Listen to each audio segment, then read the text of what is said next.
Instruções para as mulheres, esta é a lição número 4 da classe de jovens. O ministério pastoral feminino é bíblico?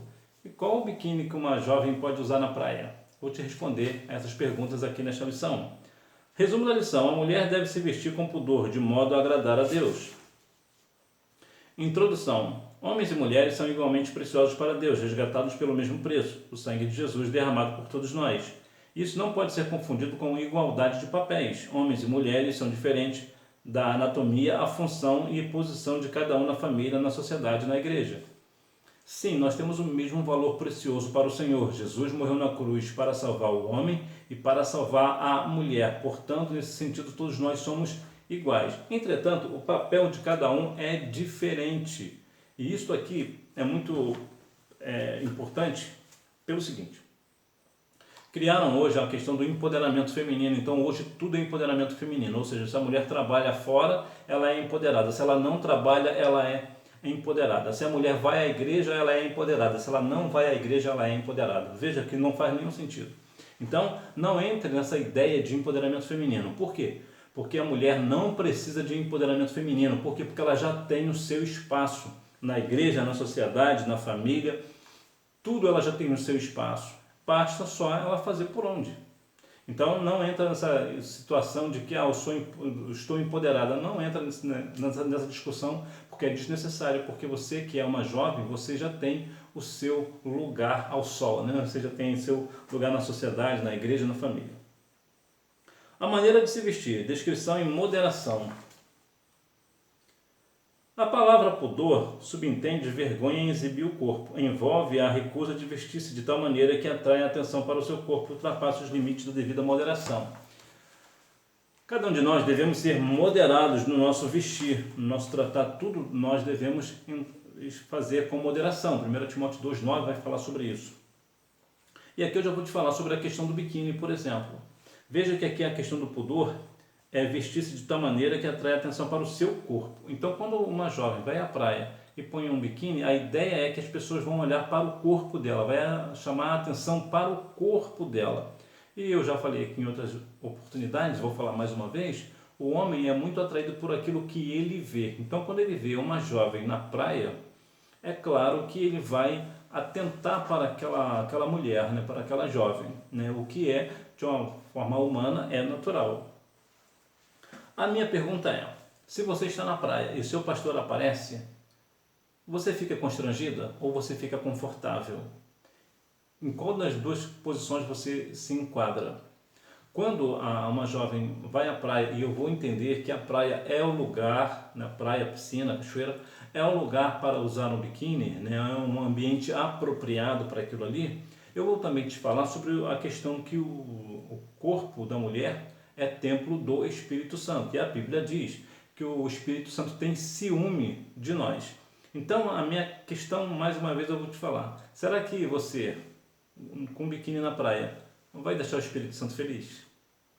A pessoa do Senhor vai ficar alegre com você? Agora, também, eu vou te dizer uma outra questão, né? Mais uma vez, isso aqui é pessoal, é de cada um.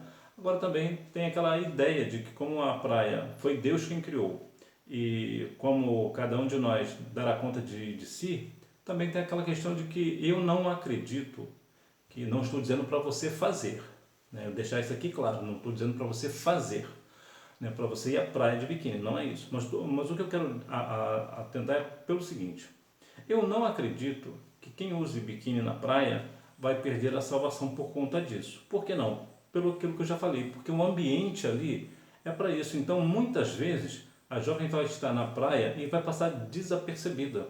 Por quê? Porque está todo mundo vestido da mesma forma, então não vai fazer muita diferença.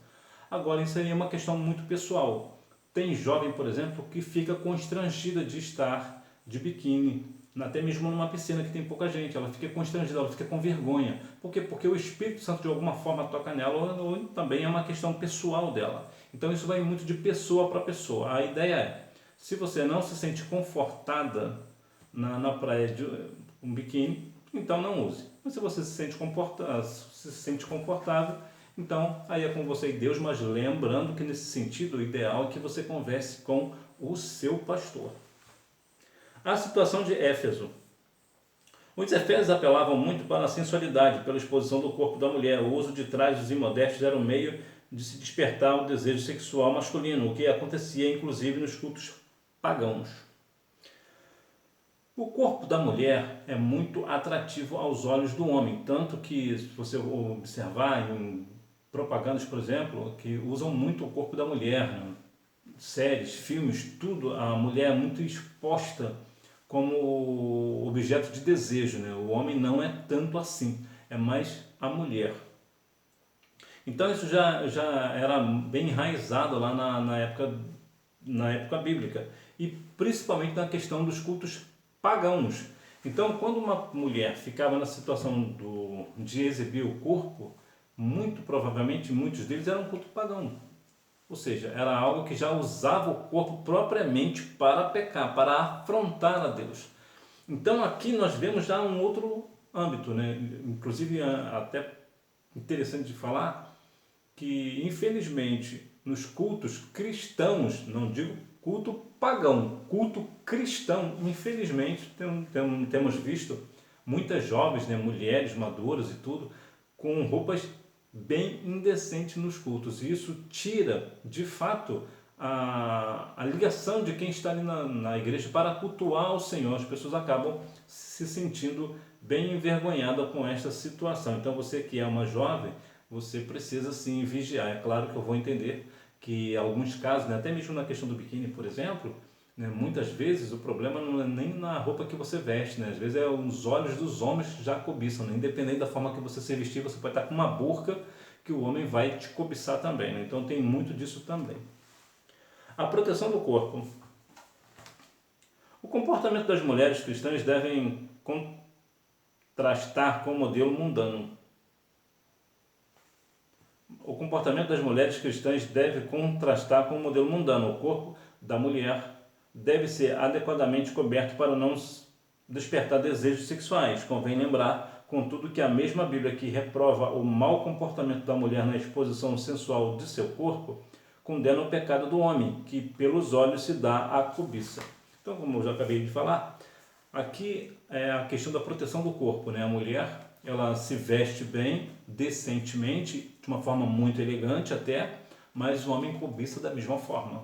Então, muitas vezes, tem essa questão também. Às vezes, está na questão do olhar do homem, né? Independente da forma que a mulher está vestida, ele vai cobiçar da mesma forma. Portanto, o ideal é que a mulher venha sempre contrastar, né? A mulher cristã venha sempre contrastar o modelo mundano. O mundo anda de uma forma completamente despida, mas a mulher cristã, né? A jovem cristã anda sempre elegante. Eu vou te falar aqui, até como homem, né? Eu, particularmente, eu sempre, desde garoto, sempre gostei, sempre me atraiu mais aquela mulher que se veste de uma forma elegante do que aquela que se mostra muito. Eu vou te falar o porquê.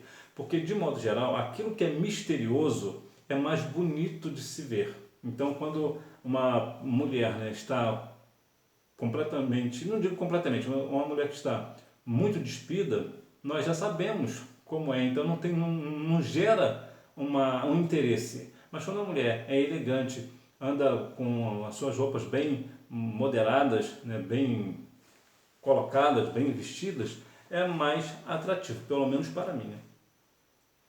Desde o Éden, a mulher que decide servir a Deus precisa atentar com humildade para esse valioso ensino. Seu comportamento e vestuário devem ser santos, evitando roupas extravagantes, luxuosas, decotadas, transparentes, curtas ou muito coladas ao corpo. Nesse último caso, os homens também estão incluídos. Tanto homem quanto mulher devem se vestir de uma forma moderada. Aqui eu vou abrir aqui uma questão dessa questão das evitar roupas luxuosas. Não é que a roupa seja muito cara, né, ou chiquíssima, né? Não é esse o ponto, né? Você, claro, você deve andar chiquíssima. Entretanto, o luxo aqui vai mais para a questão que geralmente a pessoa que tem uma roupa luxuosa, de modo geral, a moda luxuosa, ela é indecente de modo geral. Você vê, por exemplo, esses desfiles de modas aí que eu observo. Vou te falar um negócio. Eu não sei onde é que esse povo está com a cabeça para usar aqueles tipos de modelito que eles passam lá, que são coisas, pode ser o luxo que for, mas são coisas completamente equivocadas. Não dá mesmo. Então, nós, tanto homens quanto mulheres, nós devemos servir ao Senhor com as nossas vestes diante do Senhor. Agora, há também outro ponto também sobre as nossas vestes, também as vestes espirituais, né? Nós também devemos, não adianta estar, por exemplo, no nosso caso, né, de homem, né, estar de terno e gravata, bonito, mas estar com o corpo, com o coração que só o sangue do cordeiro, né? Também não adianta ser pouco caiado, né? Também não adianta, né? Não adianta a mulher também estar com um vestido lá no pé, né? Às vezes até bem elegante, até em alguns casos, mas está com a vida toda torta também. Então, nós devemos estar com moderação, igualdade, tanto o espiritual quanto o material, nós devemos estar usando roupas adequadas. A conduta das mulheres na igreja. Aprender em silêncio?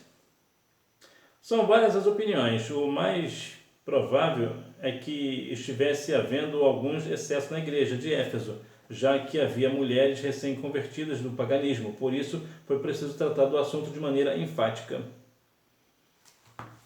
Tratar de modo direto, rápido e rasteiro. Já viu quando uma pessoa vem do mundo, ela vem com aquelas roupas que usava, né? Não vai comprar roupa da noite para o dia, né? Então as pessoas vão se vestindo da maneira, na moda, à medida que o tempo vai passando, as pessoas vão se adequando. E aqui vale muito esta questão de falar diretamente, né? De ser bem direto, bem sucinto, né? Porque muitas vezes acontecem os excessos na igreja e esses excessos precisam ser tirados.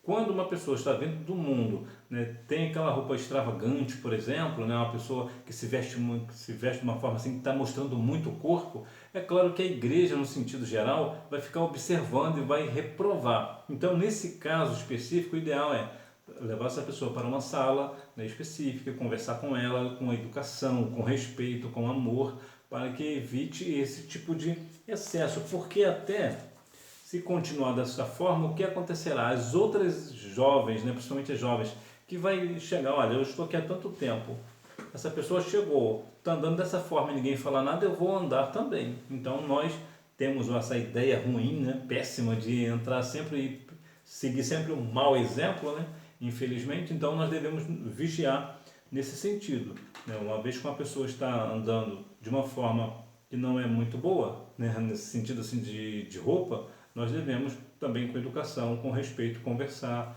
né? E mais uma vez, as coisas não vão mudar da noite para o dia, né? Então nós devemos dar um tempo, mas existem casos específicos que precisa sim ser corrigido para evitar os excessos. A mulher no cristianismo. Antes de vermos um caráter repressivo na conduta paulina, precisamos considerar que tanto na cultura grega como na judaica a mulher enfrentava sérias restrições, inclusive para estudar. A mulher, ela nunca teve muito espaço em lugar nenhum. Quem deu espaço, na verdade, foi Cristo, Jesus, que começou a trazer as moças para o meio. Já vamos falar a respeito disso. Então, as moças já tinham dificuldade para estudar. Então, hoje é diferente. Hoje, as mulheres, né, estão crescendo cada dia mais aí no conhecimento, né, estão ocupando o espaço que outrora era somente dos homens. Né, existe, sim, um crescimento profissional excelente da parte das mulheres. Então, nós devemos observar isso para que elas não venham ter as restrições que existiam lá na época, que as mulheres eram... Tudo era restrito, tudo era para os homens, né? As mulheres não podiam, não faziam, e hoje nós temos uma sociedade bem diferente, né? Hoje as mulheres têm mais espaço e é bom que continue assim, inclusive na igreja. Contexto neotestamentário. As mulheres tiveram participação ativa no ministério de Jesus. Elas o acompanhavam junto com seus discípulos e contribuíam com seus bens. Em vários outros textos do Novo Testamento, elas aparecem como importantes cooperadoras, mas em nenhum deles exercendo a liderança ou pastoreio de igrejas.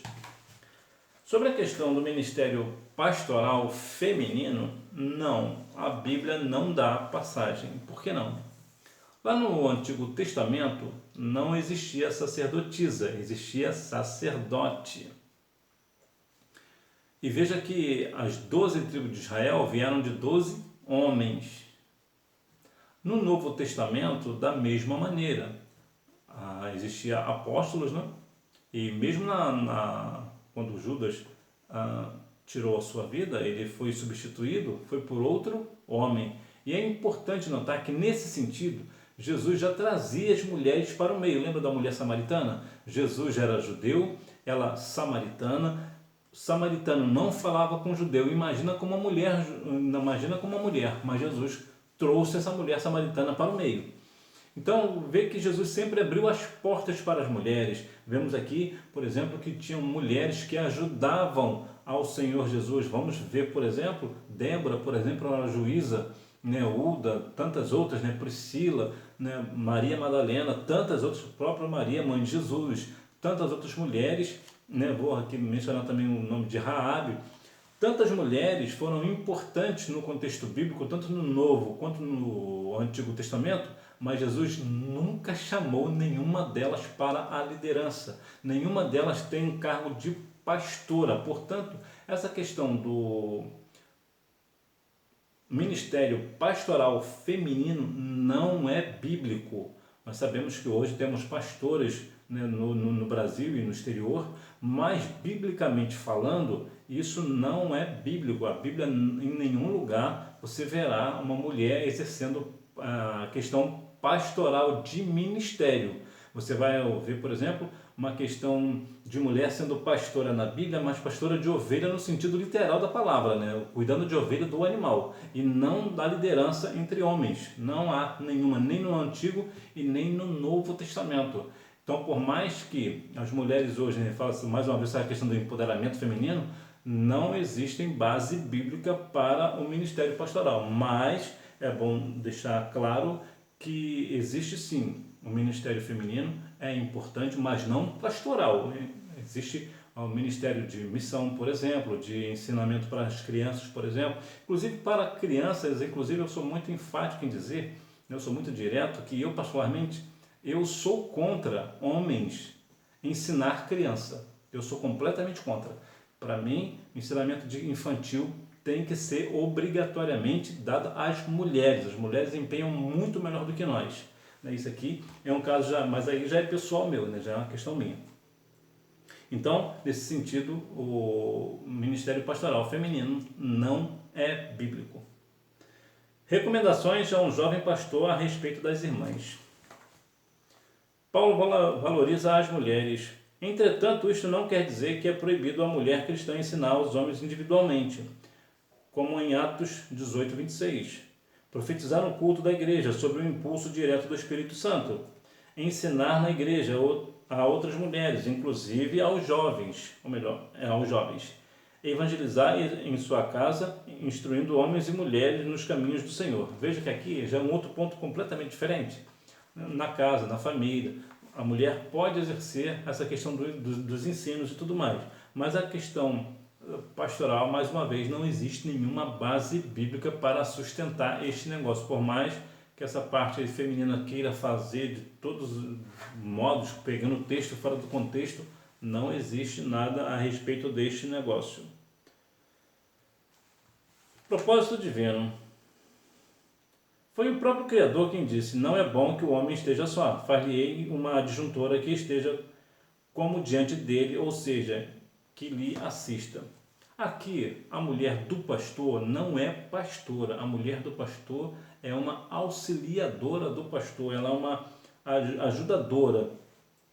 E aqui também vale nessa questão de evangelizar. Tudo é, a mulher é sempre uma ajudadora, ela ajuda. E vamos cá para nós, né? A questão missionária, por exemplo, de cada 10 missionários no mundo, 7 são mulheres. As mulheres, elas são muito empenhadas na obra do Senhor. Tem muita importância, não é pouca importância não, é muita importância. É muito provável, por exemplo, que na sua igreja haja mais mulheres do que homens, né? A parte feminina é sempre maior do que a dos homens. A questão de graduação, por exemplo, as mulheres são muito mais estudiosas do que os homens. Mas, mais uma vez, eu vou enfatizar, não existe base bíblica para firmar o pastoreio, né, de feminino. Conclusão. A Bíblia não é um livro feminista e nem machista. Não tem compromisso com movimentos, conceitos ou ideologias humanas. Como palavra de Deus, prescreve condutas e papéis distintos para pessoas distintas, conforme o plano divino para cada uma delas. Todos os que cremos e praticamos o que nela está escrito seremos salvos se permanecermos com modéstia na fé, no amor e na santificação. E aqui eu vou implementar, né? E na modéstia no vestir. Né? Também tem este negócio. Então veja que a Bíblia ela não é nem machista e nem feminista. Ela não tende nem para um lado e nem para o outro. Mas a Bíblia nos dá papéis diferentes. São situações diferentes. São questões completamente diferentes. Então nós temos que ter, né, obediência à palavra do Senhor. Hora da revisão. Número 1. Porque vestir-se de modo imodesto para desrespeitar desejos impuros, ou melhor, para despertar desejos impuros nos outros, é tão errado como o desejo imoral que isso provoca. Nenhuma atividade ou condição justifica o uso de roupas imodestas que exponham o corpo de tal maneira que provoquem desejo imoral ou concupiscência em alguém. Então, se uma mulher está, até mesmo na questão da praia, né, dependendo das circunstâncias e tal, está fazendo uma outra pessoa pecar, ela está pecando. Né? A Bíblia diz em 1 Coríntios 10:31, que comais, que bebais, fazem tudo para a glória do Senhor. Número 2. São várias as opiniões. O mais provável é que estivesse havendo algum excesso na igreja de Éfeso, a favor ou contra a participação da mulher no culto. Por isso foi preciso tratar do assunto de maneira enfática. Número 3. Foi positiva. O cristianismo trouxe verdadeira revolução quanto à oportunidade de que a mulher aprender e não o contrário. Foi positiva. O cristianismo trouxe verdadeira revolução quanto à oportunidade de a mulher aprender e não o contrário. Número 4. No Éden, após a queda, Adão e Eva se vestiram com aventais de folhas de figueira. E você for lá no Gênesis 3:21, vai ver que o Senhor ele fez uma burca, vamos assim dizer, né? Então aqui já responde a questão do biquíni, né? Lá no Jardim do Éden, só tinha eles lá, Deus não se agradou de eles se vestirem apenas com aventais. Imagine na praia, né? Que só para a gente ter aqui uma noção da importância, né, do se vestir. Número 5. A mulher foi criada para ser companheira, uma auxiliadora que se fosse idônea. Então que Deus em Cristo continue abençoando a sua vida. É uma lição muito importante para as mulheres, né, que é instruir as nossas jovens, e que Deus em Cristo continue abençoando a sua vida, que você tenha uma boa aula e te espero você na próxima, se Deus quiser. Tchau!